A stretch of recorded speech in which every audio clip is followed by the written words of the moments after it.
So here's the quick solution to loose terminal. Need to go down a little bit. Take my hammer, and we just took a piece of PVC pipe, put it on top of the terminal, and then you can just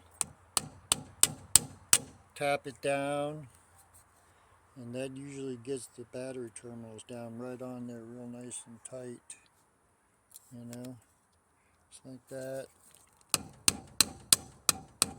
Some taps, and I'll set it down on there real good and tight again. Alright, so that's the hack, is using a little piece of PVC to set your terminals.